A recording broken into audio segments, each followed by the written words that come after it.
Dilim naman dito. Magandang gabi sa inyo mga kaibigan. Ako nga pala si Aris J. Torquator, ang reporter ng CNN News Philippines. Tayo nandito ngayon sa bahay nila Dap. Dap Soto nga pala ang pangalan niya. Meron tayo dito mga ilang yan. Ang una po nating interviewin ay si Michael Valerio. Isa po siya sa mga trabahador dito sa bahay nila Dap. Pero bago ang lahat, tingnan natin ang bahay nila Dap. Ito ay nabubuo ng mga elepanteng hindi umanong gumagala. Yan, mga magaganda. Yan. Yan. So, balik tayo kay Michael. Si Michael nga pala ay isang trabahador dito sa... Mag-iilo ko. Wala kayo yan. Dito nga pala tayo. Ay, si Michael nga pala ay isang trabahador dito kaladap na nagsisilbi na 5 taon na. Siya yung nagcha-chop-chop ng mga manok dito.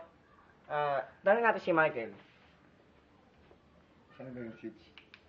Michael, anong masasabi mo sa bahay nila Dap? Meron ka bang napapansin di umanong mga kulto? Silaw. Mga multo? Wala. Ikaw Wala. lang. Ina mo. Balik tayo.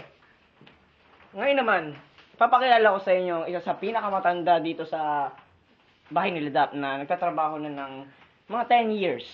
Ang pangalan nga pala niya ay Enzo. Enzo Macalo. Puntahan natin siya. Enzo. Ang anong gilawin? So, this one with... Bakit? Pwede ba kitang kausapin? Weeds! Ano ba yun? Ano bang nararamdaman mo pag nandito ka sa bahay nila Dap? Meron ka bang nalalaman na mga multo, kulto, ano? I feel so high, bitch.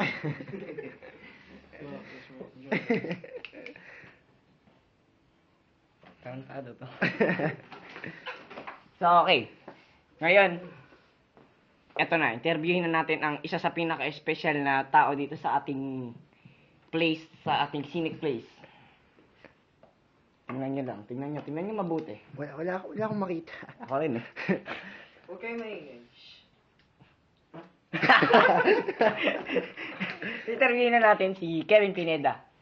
Siya ay naninilbihan na dito ng mga higit 40 years. At siya, at siya ang pinakamatapat kila Dap na sinasabing siya daw ang may pinakamaraming experience dito sa bahay nila Dap. Kevin.